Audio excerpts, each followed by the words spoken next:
toxic masculinity. Rand Paul blasts Dr. Fauci for funding Wuhan lab. Well, that was said with such emotion and grace. I got to teach Valeria how to aggressively. Let's have the lesson right now. Rand Paul blasts Dr. Fauci for funding Wuhan lab. Not gonna say that. Not gonna do it. Okay, all right, fine. Okay, fine. All right, let's have a look at this. So, this was on Tucker Carlson last night, and if you haven't seen the Tucker Carlson thing, I highly recommend it. It was thorough. It was brilliant. It was brilliant. But he didn't talk about the Rand Paul thing. He probably did tonight. We don't watch Tucker Carlson until after the show, so I don't know what he's talked about yet. But let's watch Rand Paul. So essentially, what has been revealed? It was revealed in a. Aston, shut the fuck up. Sorry. I hit him with that pen. Anyway, so it was a light pen. So it turns out this was reported in a Medium article. I think I have it somewhere. There it is. So this is the Medium article. This guy, Nicholas Wade. Now, Nicholas Wade is a longtime science writer. He's written in some of the most prestigious journals in the world, Nature, Science, and in the New York Times. He's a very well-respected science writer, and he's gone in and he's done a thorough investigation of what exactly happened with COVID, where it originated, and what he discovered is astonishing. He discovered that, in fact, Dr. Fauci funded the research into probably the lab-modified, the human-modified COVID virus that then spread around the world, right? Now, this is something called, what was this called? This is something called gain of function. Okay, so when you take a virus, a naturally occurring virus, and you modify it so that it can infect human beings, oh, hey, there comes the cat. Hello, cat. And you modify it so that it's much more what we call virulent, right? Much more effective. Then we call that gain of function research. So let's have a look at this. The cat will get out of the way. Gain of function is the euphemism for biological research aimed at increasing the virulence and lethality of pathogens and viruses. Gain of function research is government funded. It focuses on enhancing the pathogen's ability to infect different species and to increase their deadly impact as airborne pathogens and viruses. Ostensibly, gain of function research is conducted for biodefense purposes. These experiments, however, are extremely dangerous. Those deadly science-enhanced pathogens can and do escape into the community where they infect and kill people. What's more, this line of research can be used for biological warfare.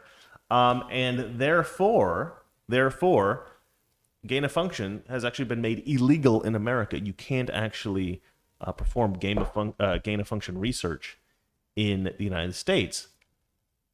Except, it turns out that Dr. Fauci, or somebody else, but probably Dr. Fauci, created a loophole in the guidelines for gain of function research, or maybe the law. I'm not even really sure. I'm not sure exactly if it's a guideline or a law or what it is in the country, but there is an exception, and we think that Dr. Fauci, according to this research, it looks like probably Dr. Fauci put in this exception. And that is for emergencies, right? If there's an emergency, we need to do this gain of function research, we can go ahead and green light this research. But the weird thing about Dr. Fauci is, what he's done is he actually greenlit research at the Wuhan lab.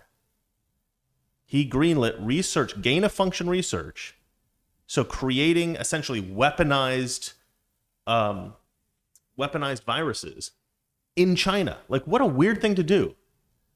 To greenlight funding for research into weaponized viruses in an enemy country. I mean, could you be stupider? How is this guy? How does he even have the job he's got? I mean, I wish Trump would have known about this, because that guy would have been out instantly. I think Trump quite understood how sinister this guy was. So anyway, we found this out the other day, and Tucker did a big report on it. And so today, Rand Paul just went off on Fauci, and it was beautiful. It's a little bit of a long video, but I'm going to play it because it is, it's what we call delicious. So let's have a look at this, ladies and gentlemen. Dr. Fauci, we don't know whether the pandemic started in a lab in Wuhan or evolved naturally, but we should want to know. 3 million people have died from this pandemic, and that should cause us to explore all possibilities. Instead, government authorities, self-interested in continuing gain-of-function research, say there's nothing to see here. Gain-of-function research, as you know, is juicing up naturally occurring animal viruses to infect humans. To arrive at the truth, the U.S. government should admit that the Wuhan Virology Institute was experimenting to enhance the coronavirus's ability to infect humans. Juicing up superviruses is not new.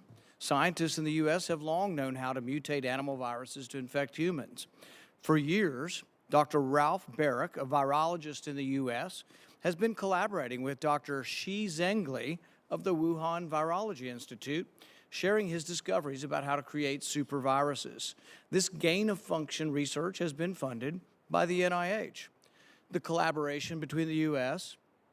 and the Wuhan Virology Institute continues. Doctors Baric and Shi worked together to insert bat virus spike protein into the backbone of the deadly SARS virus, and then use this man-made supervirus to infect human airway cells. Think about that for a moment. The SARS virus had a 15% mortality. We're fighting a pandemic that has about a 1% mortality. Can you imagine if a SARS virus that's been juiced up and had viral proteins added to it, to the spike protein, if that were released accidentally? Dr. Fauci, do you still support funding of the NIH funding of the lab in Wuhan? Senator Paul, with all due respect, you are entirely and completely incorrect that the NIH has not ever and does not now fund gain-of-function research in the Wuhan Institute of Virology. Do they fund Dr. Baric? We do not fund. Do you fund Dr. Barrick's gain-of-function research? Dr. Barrett does not doing gain-of-function research, and if it is, it's according to the guidelines, and it is being conducted in North Carolina, not in China. You don't think inserting a bat virus spike protein that he got from the Wuhan Institute into the SARS virus is gain-of-function? That is You would not be in the minority because at least 200 scientists have signed a statement from the Cambridge Working Group saying that it is gain-of-function. Well, it is not. And if you look at the grant and you look at the progress reports, it is not gain-of-function, despite the fact that people tweet that. So do you still support sending money to the Wuhan Virology Institute? We do not send money now to the Wuhan Virology Do you support Institute. sending money? We did under your tutelage. We were sending it through EcoHealth. It was a sub-agency and a sub-grant. Do you support that the money from NIH that was going to the Wuhan Institute? Let me explain to you why that was done. The SARS-CoV-1 originated in bats in China. It would have been irresponsible of us if we did not investigate the bat viruses and the serology to see who might have been infected. Or perhaps it would be China. irresponsible to send it to the Chinese government that we may not be able to trust with this knowledge and with this incredibly dangerous viruses. Government scientists like yourself who favor gain-of-function research. I don't favor gain-of-function research in China. You are saying things that are not correct. Government defenders of gain-of-function, such as yourself, say that COVID-19 mutations were random and not designed by man. But interestingly, the technique that Dr. Baric developed forces mutations by serial passage through cell culture that the mutations appear to be natural. In fact, Dr. Baric named the technique the no-see-em technique because the mutations appear naturally. Nicholas Baker in the New York Magazine said nobody would know if the virus had been fabricated in a laboratory or grown in nature. Government authorities in the U.S., including yourself, unequivocally deny that COVID-19 could have escaped a lab. But even Dr. Shi in Wuhan wasn't so sure. According to Nicholas Baker, Dr. Shi wondered, could this new virus have come from her own laboratory? She checked her records frantically and found no matches. That really took a load off my mind, she said. I had not slept for days. The director of the gain of function research in Wuhan couldn't sleep because she was terrified that it might be in her lab. Dr. Barrick, an advocate of gain of function research, admits the main problem that the Institute of Virology has is the outbreak occurred in close proximity. What are the odds? Barrick responded, could you rule out a laboratory escape? The answer in this case is probably not. Will you, in front of this group, categorically say that the COVID-19 could not have occurred through serial passage in a laboratory? I do not have any accounting of what the Chinese may have done, and I'm fully in favor of any further investigation of what went on in China. However, I will repeat again, the NIH and NIAID categorically has not funded gain-of-function research to be conducted in the Wuhan Institute of Virology. You do support it in the U.S. We have 11 labs doing it, and you have allowed it here. We have a committee to do it, but the committee has granted every exemption. You're fooling with Mother Nature here. You're allowing superviruses to be created with a 15% mortality. It's very dangerous. I think it was a huge mistake to share this with China, and it's a huge mistake to allow this to continue in the United States. And we should be very careful to investigate where this virus came from. I fully agree that you should investigate where the virus came from. But again, we have not funded gain-of-function research on this virus in the Wuhan Institute of Virology, no matter how many times you say it, There was didn't happen. research. There was research done with Dr. Shi and Dr. Barrick. They have collaborated on gain-of-function research where they enhanced the SARS virus to infect human airway cells, and they did it by merging a new spike protein on it. That is gain-of-function. That was joint research between the Wuhan Institute and Dr. Barrick. You can't deny it. Senator Paul, your time has expired. Dr.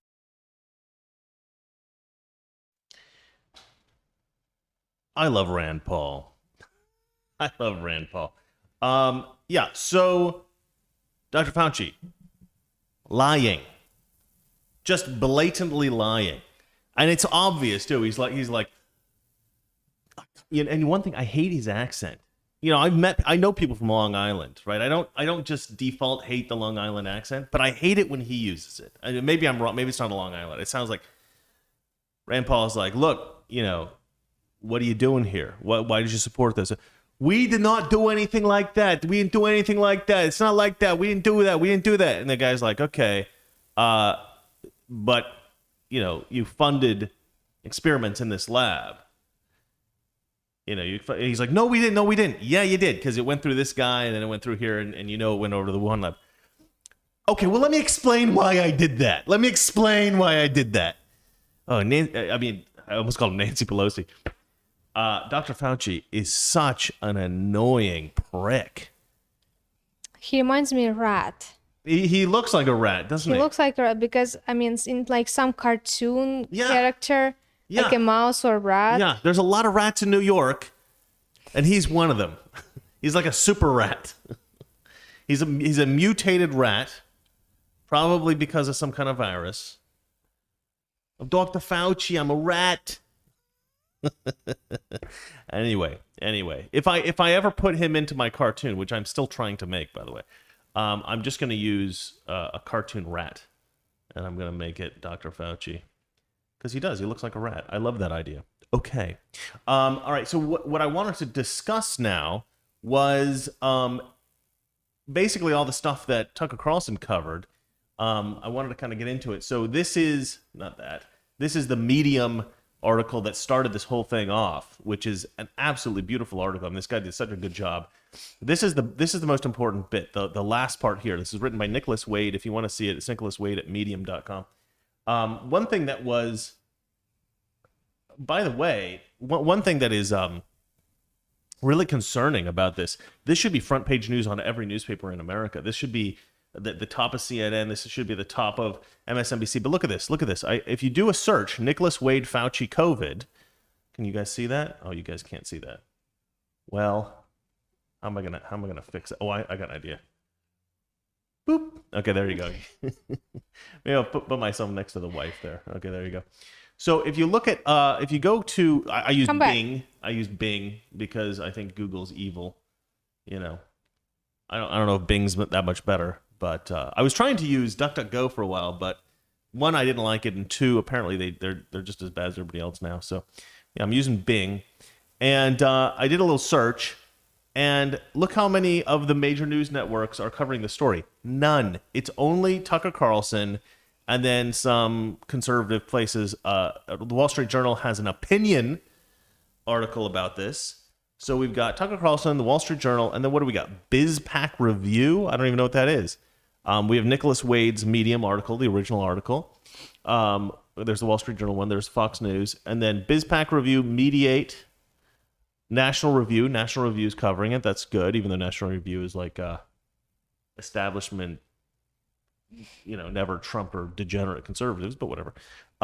Let's see here. The Bulletin, We Love Trump, the Spectator.com, that's from Australia, and Reddit. I don't know how far you'd have to go to find any leftist organizations. So now this is from the Microsoft Network. I don't know if they've copied this from somewhere or where they got this, but that looks like that they've covered it, which is great. Good job, MSN. Document Truth, The Burning Platform, Green Jihad, The Right Scoop, again Fox News, Real Clear Politics. They're probably saying it's not true. Who knows? Let's see, Reddit again, Twitter, Washington Examiner looked into it. Okay, Spectator again, Australia. We Love Trump, the Bulletin. So it's not like you're not finding this on CNN. You're not finding this on NBC. You're not finding this on ABC. I mean, this is just like the Hunter Biden laptop story all over again. It's like, this is legitimate news, people. This is huge, huge news. And they're just like, huge. And they're just like, nope, not interested. Nope. Oh, Dr. Fauci, turns out that he signed off on the funding for the Wuhan lab that from which the virus escaped and was probably manipulated by scientists and turned into a weaponized virus. We don't want to cover that. Who would want to cover this? That's boring. That's boring. Nobody wants to cover that. So yes, you don't hear about it unless you watch. And I was talking about this with somebody the other day because I was frustrated. I'm like, how do you convince these leftists that they've been lied to all this time? Because I think it's very weird that if you're a Democrat and you're watching CNN and you hear, okay, Russian hoax, and Russian hoax, Russian collusion, and then you find out, oh, that's not true. Actually, CNN's been lying to me. Okay, well, they made a mistake. It's fine. And then you hear Ukraine thing, the whole Ukraine phone call. And then they find out later, okay, yeah, well, maybe actually that wasn't, because maybe Biden really was doing that and maybe Trump isn't. And they're like, okay, well, maybe that was a mistake too. Let's move on to the next one. Okay, Jussie Smollett. Oh my God, look what they did to Jussie. Oh, that was a hoax? Okay, all right. Well, that was also just a mistake, clearly. Okay, let's move on to the next one. And they just keep being lied to, right? And now they're being told that white supremacists are beating up Asians because Trump called the coronavirus the China virus. And so now all these white supremacists are beating up Asians. Of course, every video that they see is of black men beating up Asians. And all of these Democrats are just like, oh, I'm just going to keep watching CNN and voting for Nancy Pelosi. It's like, at what point do you start to realize I'm being lied to? They're lying to me. They don't like me. They don't respect me. They don't care about me. They don't care about the country. They just want power. They just want to have a voting pool that is manipulated, right? I mean, when did Democrats wake up and figure out they're manipulating you?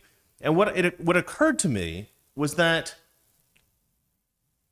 they do hear that, okay, that the Russian collusion thing was wrong. They do hear that the Ukraine thing was wrong. They do hear that the white supremacist thing is wrong. They do hear about all this stuff, but they don't believe it's wrong.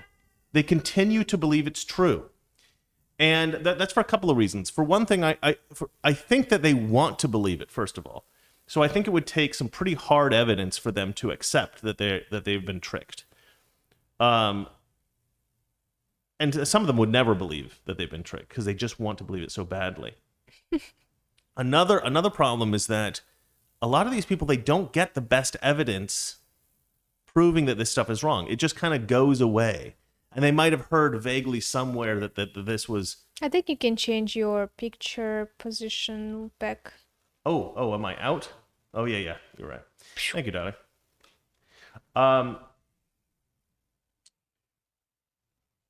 I do think that they hear a little bit like whispers that they've been Chris, lied to. even if Pelosi herself, before she dies, says, the whole thing, I've been lying to you constantly. I don't give a crap about you. You're like all a bunch of losers who voted for us Yeah. and stuff like this. They will never. So, well, there are some, you're right. There are some who will still believe that Nancy Pelosi is some kind of like perfect angel and everything's that she's ever done and said it was correct. But the other reason I think is just because they don't have access to all the information. You know, it's very rare that Are they CNN... even trying to access any information? Huh? I don't think they're even trying to access. No. They don't watch. That's the point. Is they don't watch conservative media. They only watch the leftist crap that's lying to them. So do you think the people who are lying to them are going to make a very clear and straightforward point about having misled their own audience? Of course not. So CNN, MSNBC, the New York Times, these people don't. They may print a small retraction buried in their coverage somewhere. But they don't come out and say, look, listen, we need to explain something to you guys. The whole Russian collusion thing was false, and let's go over why it was false, and let's go over why we were wrong about all this stuff. They never do anything like that. They'll just move on to the next hoax, and they leave you sort of lingering in confusion about the previous one. And so these leftists, they're constantly being lied to.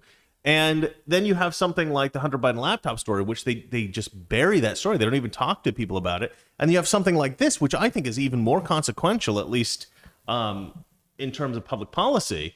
And just Democrat voters are never going to hear about this. Like my uncle, I have an uncle who's a Democrat. He talks to me about this stuff sometimes. And I get frustrated with him because he does not allow himself to access the conservative material that I have access to because he thinks that it's all a bunch of lies, right?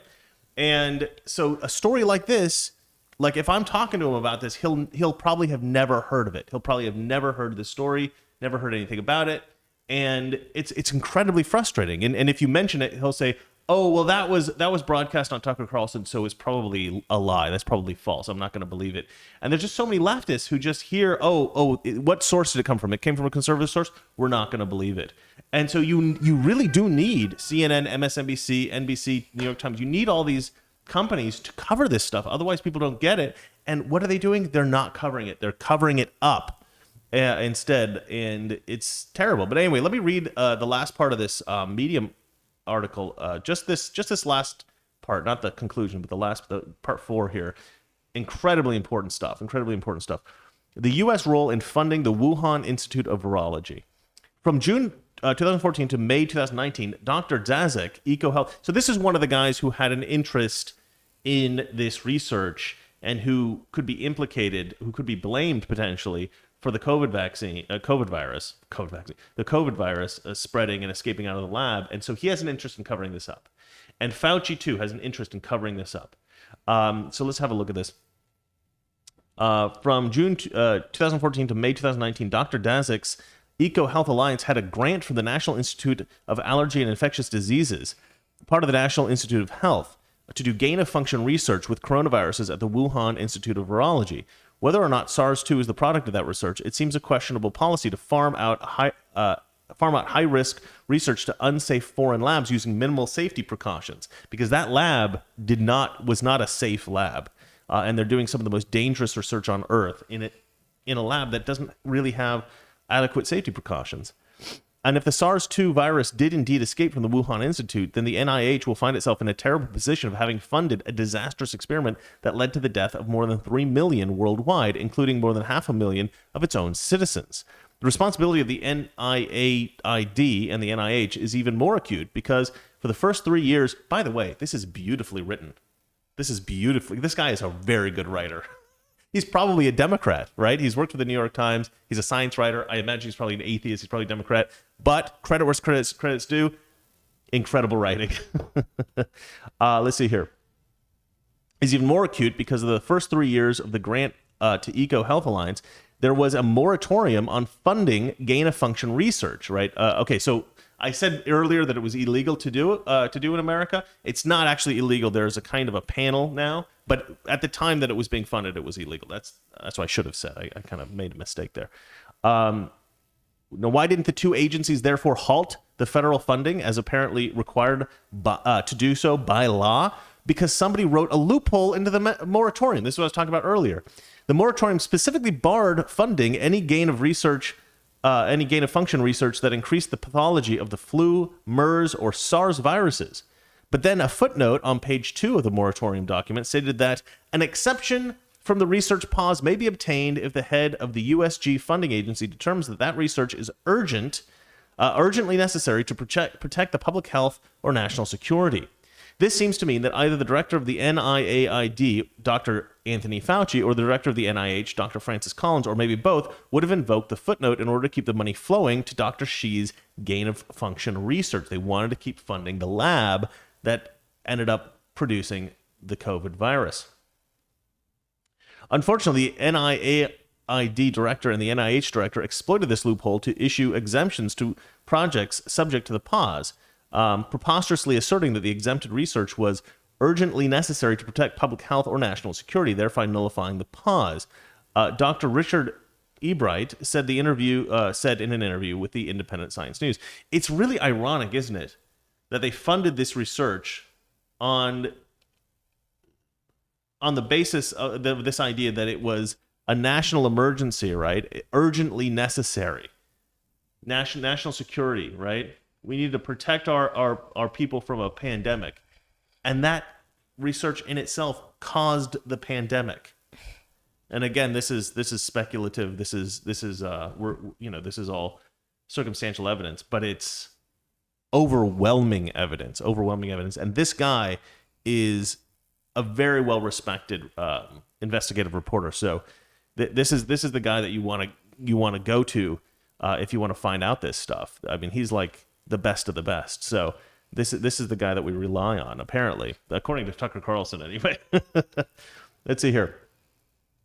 When the moratorium was ended in 2017, it didn't just vanish, but it was replaced by a reporting system, the Potential Pandemic Pathogens Control and Oversight Framework, which required agencies to report for review any dangerous gain-of-function work they wish to fund. According to Dr. Ebright, both Dr. Collins and Dr. Fauci have declined to flag and forward proposals for risk-benefit review, therefore nullifying the P3CO framework. So basically, if there's any possible dangerous gain-of-function research that needs to be authorized by the federal government, and this could be a dangerous research, they send it to these guys, and these guys have to review it and determine whether or not they should allow it or not. And you would expect something this dangerous for them to flag and then them to deny a lot of research into this. They've flagged and denied zero. They've never flagged anything. So it's as if there is no review panel, essentially. In this view, the two officials, in dealing with the moratorium and the ensuing reporting reporting system, have systematically thwarted efforts by the White House, the Congress, scientists, and science policy specialists to regulate gain-of-function research of concern. Possibly, the two officials had to take into account matters not evident in the public record, such as issues of national security. Perhaps the funding of the Wuhan Institute of Virology, which is believed to have ties with the Chinese military virologists, provided a window into Chinese biological warfare research. But whatever other considerations may have been involved, the bottom line is that the National Institutes of Health was supporting gain-of-function research of a kind that could have generated the SARS-2 virus in an unsupervised foreign lab that was doing work in BSL-2 biosafety conditions. I'm guessing that is... my wife literally just texted me, "I'm hungry." Thank you for interrupting me by saying I'm hungry. This is the stuff I got to deal with, ladies and gentlemen. Let's see here. Yeah, an unsafe lab. They were in an unsafe lab is what that means. The prudence of this decision can be questioned, whether or not SARS-2 and the death of 3 million people was the result of it. So this guy isn't saying that for sure we know 100% that SARS-2 was a virus that was manufactured by these researchers.